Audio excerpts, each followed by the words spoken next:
If you think that composition is the rule of thirds, negative space, leading lines, then I'm sorry to say, but you don't understand composition. As far as rules go, not even keeping your horizon straight is that important. Check this out. A photo with a totally tilted horizon works. The tilt helps us feel the rockiness of the sea. Here's another. The tilt amplifies the chaos, the action. Of course, you might say, that's just me, maybe that's my taste, and fair enough, but in a moment I'll show you who else breaks this rule and you'll realize just how little importance having your horizon straight is. Here are some photos from true masters. This is from Garry Winogrand, Josef Kudelka, David Allen Harvey, Magnum's Trent Park, and Jonas Bendixen. Clearly their horizons are not straight, yet these images are powerful and they're made by photographers who are widely respected around the world. You know what? You're allowed to break this rule too, and others, if the situation demands it. The masters understood this. They knew that rules alone aren't going to get you very far. Let's imagine for a second a perfectly built boat. Every measurement precise, every joint flawless. And now, imagine it doesn't float. It kind of defeats the purpose of a boat, right? And that's what happens with so many photos. They're built or they're composed with precision, follow all the rules, and yet they sink. Because the problem isn't craftsmanship. It's not really understanding composition and giving too much importance to the rules. If that's how you've been approaching composition, then don't worry because everybody starts there. But there is a difference between those photos that are very well crafted and the ones that float or even rise above. For those, you are going to need a different approach. That's exactly what I'm going to teach you in this video. Now, I'm sure that this is going to rub some people the wrong way, but it's important. I've got to say, I just think it's so silly to obsess over some rigid rules in a creative field like photography. I remember I had this photo in one of my videos, and one guy commented, "He should be looking to the other side. That's where the empty space is. This is wrong." And I thought, well, how do you know where he should be looking? This is my creative decision. I want the viewer to wonder what's out there beyond the frame, and at the same time to see his world, his setting. And when you're making those creative choices, then you've got to ask, well, why this choice here? If you don't have a reason, then you're simply following formulas, not actually making photos. In a moment, I'm going to show you how I learned the hard way. There is something that I have to confess. I used to absolutely obsess over all of these rules and formulas myself. I mean, I think all of us do when we first discover them. And when I started working with Getty Images, I remember I was so focused on compositional perfection. I'd send these, in my mind, flawless photos to the editor. I'd literally line everything up with the rule of thirds grid. I'd check the leading lines, the whole thing. I was like, yeah, man, I nailed these shots. And then I'd be surprised when they got rejected. So I started asking the editor why. And I am so thankful that he actually explained. His reply was usually simple, something along the lines of, "This doesn't make me feel anything, doesn't say anything."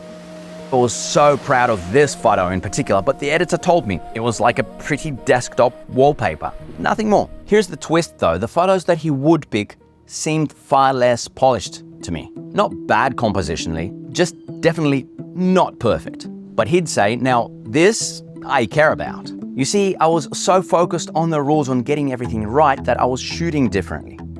Because this was still at the beginning of my own journey, it was very difficult for me to get the rules right, the composition right, and create a photo of something dynamic and meaningful at the same time. The rules were making me play it safe. So I kept choosing only safe, predictable situations where I could line up everything perfectly. I would even skip shots thinking, well, I can't make that compositionally perfect, so why even bother? So the editor's words were a bit of a wake-up call for me. I'd been creating the equivalent to that perfectly engineered boat that doesn't float. Flawless on paper, but lifeless in the water. Composition means absolutely nothing if the photo doesn't say anything or doesn't make you feel anything. If you're nodding right now because this is you, good. We're about to fix it. What I did was I shifted my focus. I didn't abandon composition completely because that would be kind of stupid, but I pushed it all the way down my priority list and started to focus on what actually matters: story and emotion. And here's the thing, all of those endless arguments about composition or appreciating how someone used negative space so effectively or how the diagonals are so strong, these conversations, they live in photo clubs, forums, online groups, maybe some photo contests, but outside of this bubble, no one actually gives a shit. I've been around a bit, won awards, given talks, fronted a camera campaign, and not once, not even a single time in about 20 years has a book editor, magazine editor, or a creative director ever said something along the lines of, "Sorry mate, we have to pass on this image because you just didn't nail the rule of thirds here." The only thing they ever cared about was whether a photo truly communicated something or not. And more often than not, from my experience, the people that truly obsess with the rules are the ones that are building those perfectly crafted boats that sink. The compositional approach that I'm about to teach you is more natural, more organic, you could say, and far more logical. And so the first thing that you need to accept is that composition actually isn't about rules at all. In its essence, it's simply about the act of including what matters and excluding what doesn't. Before we go on, I do want to be crystal clear about something: the intent behind this approach. This way of seeing composition is for creating authentic photos of real life.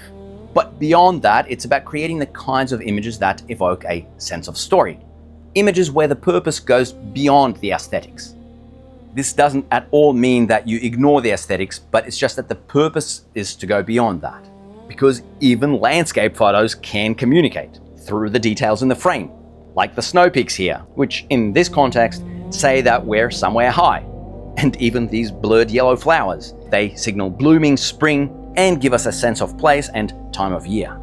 Anyway, this approach is simple, but it relies on two key ideas. And the first one is where things really start to click. It's the idea that actually changes the way that you see photography. It's connected to details like those snow peaks and flowers. I talk about it all the time. Visual cues. And the reason why I talk about visual cues all the freaking time is because they are the backbone of my photography. In case you don't yet know, what are visual cues? They're the elements in the frame that allude to or represent more than what they literally are. Like the most obvious details here. The baskets represent manual labor, and the mosque in the distance alludes to Islam.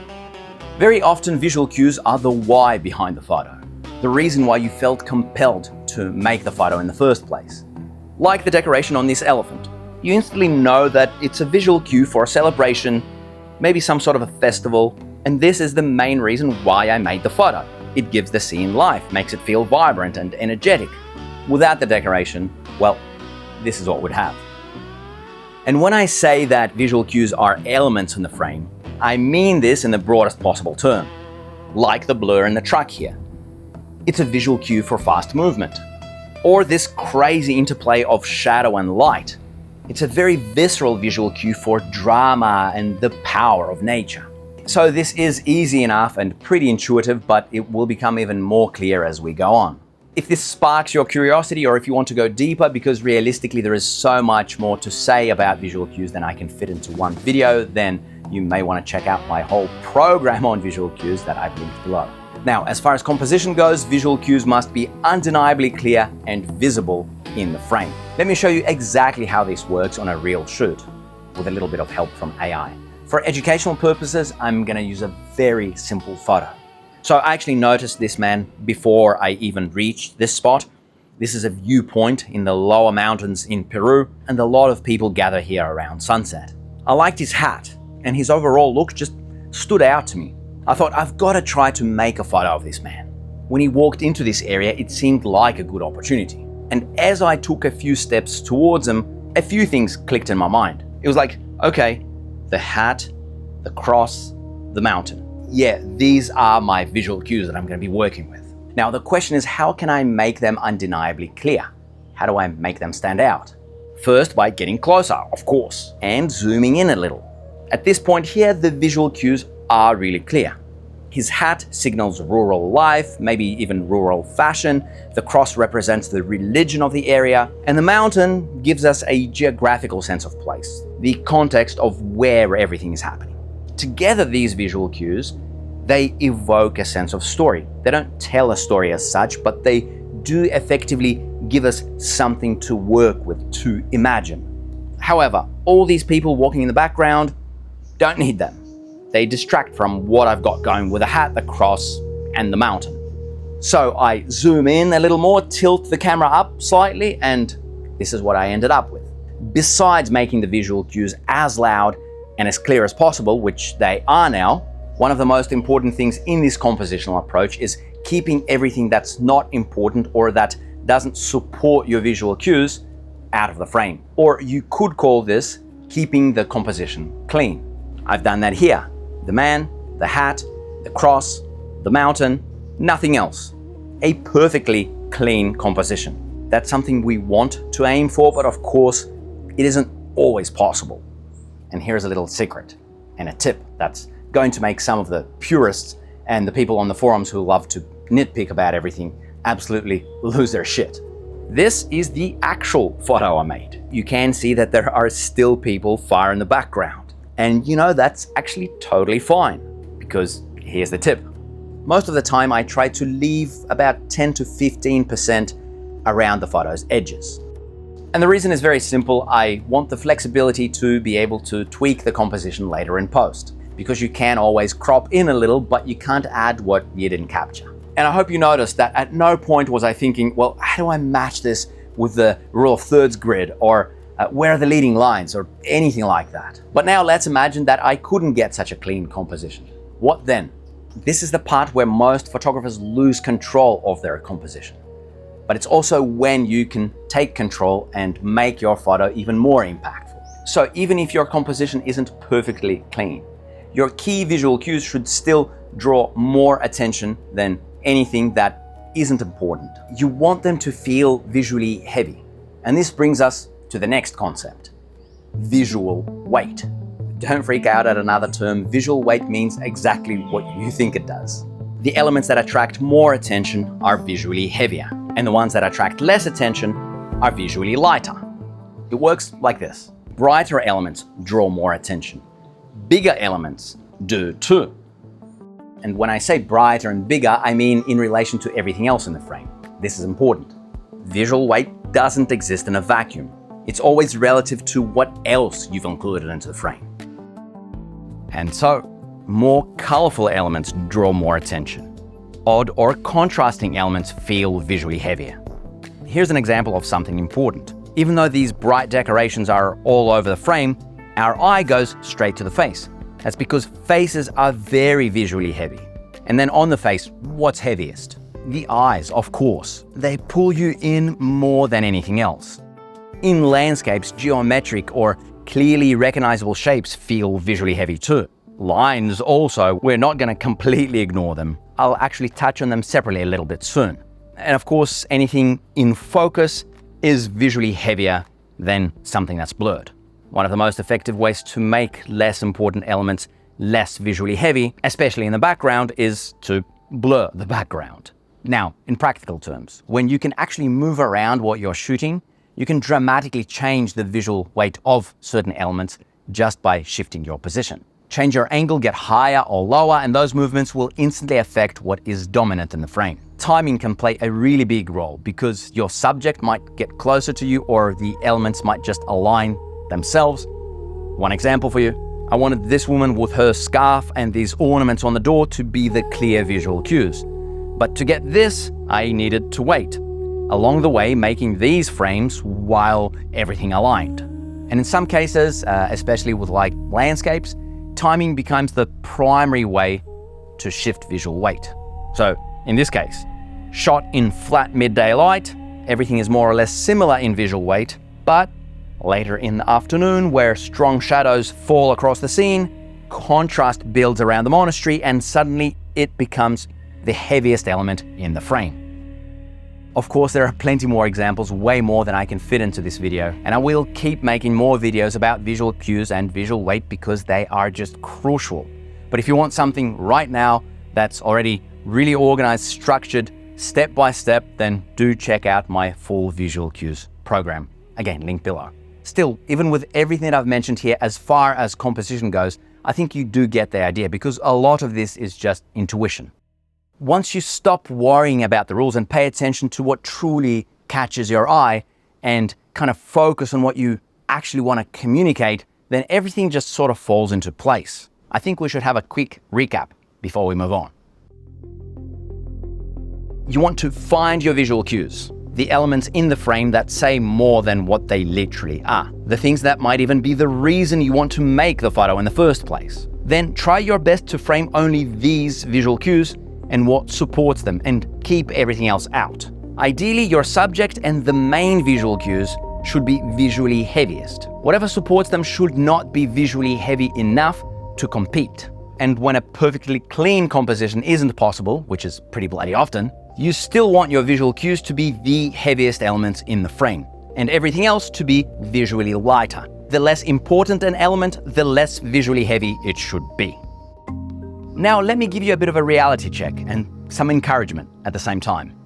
If you are shooting in public places, and this applies especially to street photography, then getting visual cues to align, keeping a clean composition and creating that visual weight hierarchy, as I did in these photos, is very, very tricky. I'll be completely transparent. These images you're seeing represent years of my work. And even now, after all these years, I find this kind of photography tough because so much doesn't depend on you. If you are struggling to get clean compositions, then that's not a failure, that's the process. The great ones like Alex Webb, they'll tell you that a great street photo is rare. And as compositions get more and more complex, the difficulty rises fast. Remember, Alex Webb is a master who's been doing this for decades. So he's failed a lot before he could bring us images like these.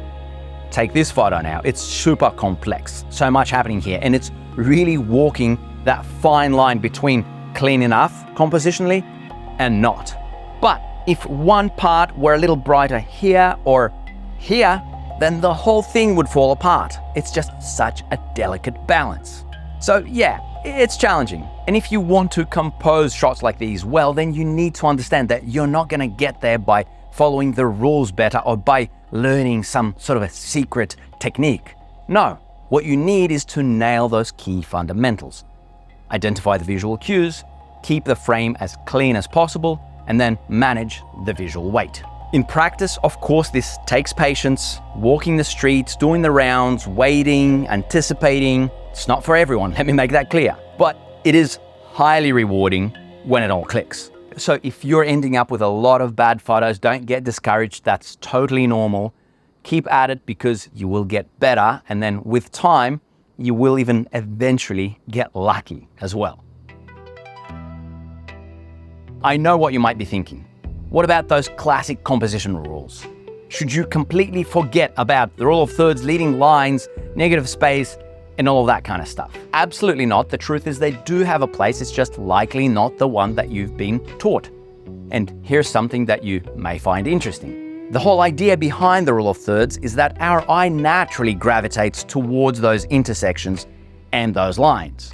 So if you're already focusing on visual cues, including what matters, excluding what doesn't, keeping your composition as clean as possible, you'll naturally place the important elements, maybe not right on those exact intersections, but close enough.